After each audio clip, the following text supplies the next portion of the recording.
What is up, my friends? It's Joe Farewell, and I'm going to dive into a quick video talking about the difference between the Cobalt Kinetics Pro Brake and the Cobalt Kinetics Pro-Comp.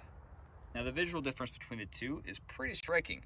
The Pro-Comp has 6 ports that are all designed to reduce the amount of recoil that you feel coming back to you, whereas the Pro Brake has a lot of little mini ports along with a tri-prong flash hider at the front. Now, the performance difference is actually not as much as you think. Now, in order to truly accurately test how this comp is effective or the difference between the two, one thing I like to do is I'll start off with a fresh target and a specific aiming point. In this case, the white circle in the middle. We're going to be back at about 25 yards. And I want to just see where that first round hits, which is why we have a specific aiming point, versus the second round. That's going to tell you the difference or where that rifle is tracking after the shot's fired. Now, I do this in a couple of different steps. Number one, while I'm shooting, I want to watch the reticle and see where it tracks. If it's going up to the right, up and to the left. A lot of times with some of the comps out there, it's overgassed, overcomped, and it's pushing the rifle down. So we want to watch for that as well. Then we're going to go down there and check the hits. And the reason why we use that specific aiming point with the white circle is because we should have a group that is our first round hit and then a second round hit. And ideally, they'll be stacked on top of each other. That's what we want to have. But if we have a group that's up and to the right, for instance, where that rifle is riding up high, that's going to display itself in those second round hits. The third thing we want to do is we want to check video and see how it performs in slow motion, because that's also going to tell you things that you may not be able to see or feel. Now, the first we're going to try out is the Pro-Comp. This is on a 13.7-inch barrel, Roscoe manufacturing barrel. I've tuned the gas block a little bit, worked the buffer system a little bit, and this is the current competition setup that I'm running. Now, it is a Cobalt Banff Pro rifle, and we're going to test out how this comp works, and then we're going to check it downrange, and then we'll come back and we'll also test the other comp. All right, let's check this thing out.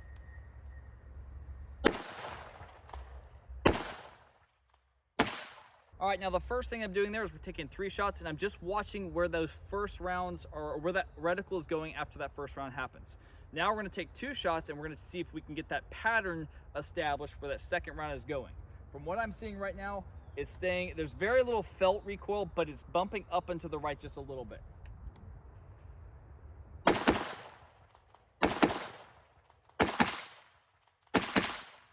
All right, so like I said, there's very, very little felt recoil. This rifle is very soft shooting, but I do see it bouncing just up and to the right just a little bit. Now, I can correct that by rolling my shoulder into it a little bit, driving that rifle back down, but that's something that's not exactly ideal for what we want to do. So we're going to check the hits down here now and see what we've got. All right, so as I'm walking up to the target, I can already see what we got going on here. We took 3 shots initially, as you can see right here. And then we took 4 double taps. Now we've got 7 shots here. 1, 2, 3, 4, 5, 6, 7. And then the only one from the double taps that ended up on the target was this one up here. And like I said, while I was shooting it, I could see those rounds. That first shot would happen here. The second one would go up here. And then that's where the reticle would track to. And then obviously my second shot, without controlling it back down in the middle of the target, would go either off of the paper, or we got 1 out of 4 onto the paper here. Now I'm going to pace up this target. I'm going to do a little bit of work on my end as far as controlling that rifle, because it does completely reduce the amount of felt recoil that you get as far as the rounds coming back. But we're going to do a little bit of working as far as controlling the muzzle, so this is not going all over the place. All right, so we've got the target pasted up. I'm going to go ahead and do a couple of double taps with me influencing the rifle, keeping it centered on that target, and see how we do. And we'll also compare the slow motion to the recoil impulse that we're seeing here.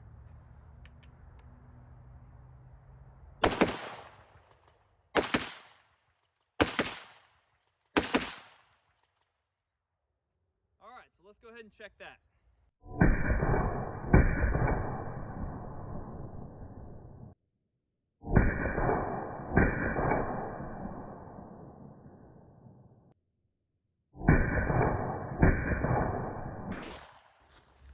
Now, by adding a little bit of influence on my end as far as keeping that muzzle down, you can see what we've done with the target now. We've got 1, 2, 3, 4, 5, 6, 7, 8.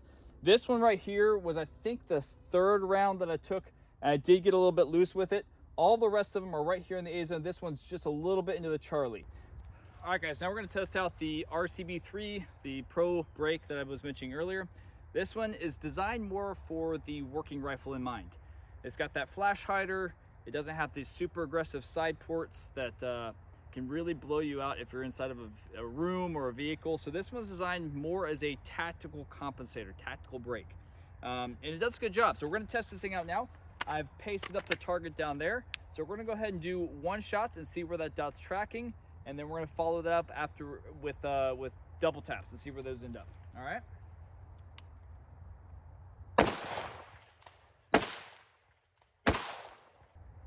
All right, so what I saw there was in my reticle, the dot actually moved down on the first one, slightly down on the second one, and then kind of just bounced right over top of the white circle on the third one. So let's go ahead and do our double taps and see how those end up.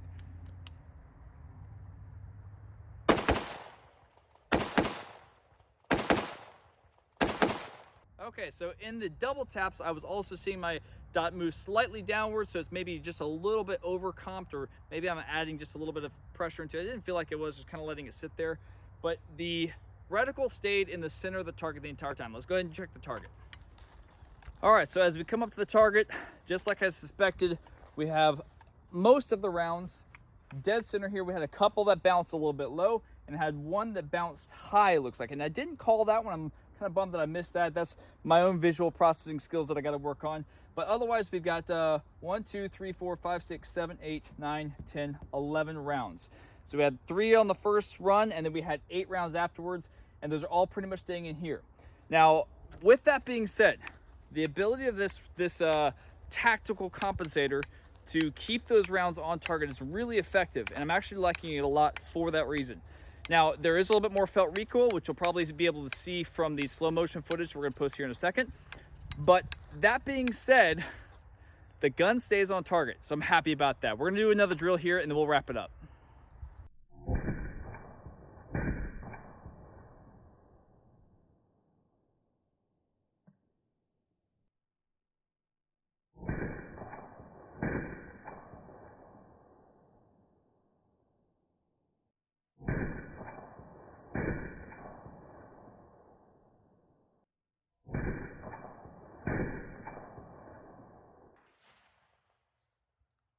All right, so all we're gonna do for this last drill is a simple build drill, but I'm gonna set the target up here so you can actually see the pattern in which we shoot that target.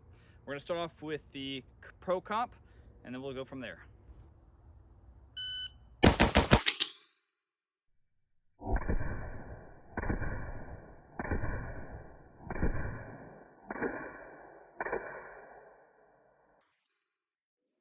So we have a 145 build drill. 145 with a 0.7 first shot, and we're averaging about 0.13, 15, 17, 15 splits.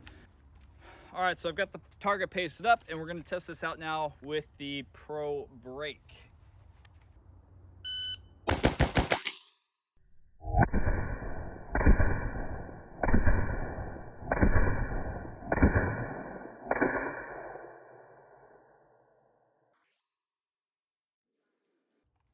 We have almost exactly the same time here. There we go. All right, we got a 143, which I think was either exactly the same time or really freaking close. Maybe it was 148. I don't remember. We'll have to go back and look at it. But first shot was at 67. We had a 67, 14 split, 16 split, 16 split, 15 split, and 15 split. So splits are about the same. Time is almost exactly the same.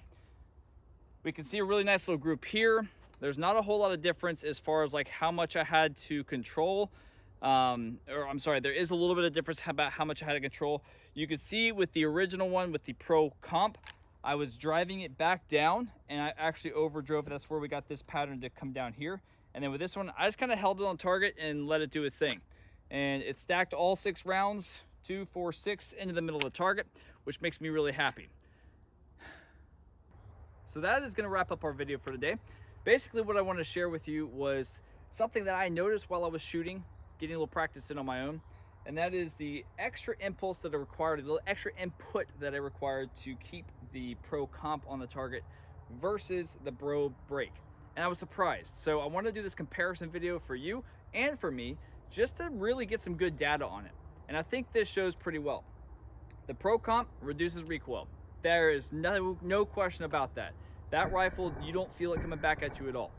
However, the Pro Brake truly does a good job of keeping that dot on the target while you're pulling the trigger, even though you have a slight little bit more of felt recoil. Plus you have the added perks of flash reduction, signature reduction, etc. from having a break versus a super long, loud comp. Now, that being said, I'm probably going to go ahead and switch over to this RCB-3 onto my competition rifle because I like the way it shoots. What I would encourage you to do is test it out. See what works well for you. If there's something that you like over the other one, use that. If you have any questions, feel free to drop me a comment, shoot me a message, or check out my website at farewellfirearms.com. Also be sure to go check out the Cobalt Kinetics BAMF Pro rifle at cobaltkinetics.com, and I'll see y'all on the range.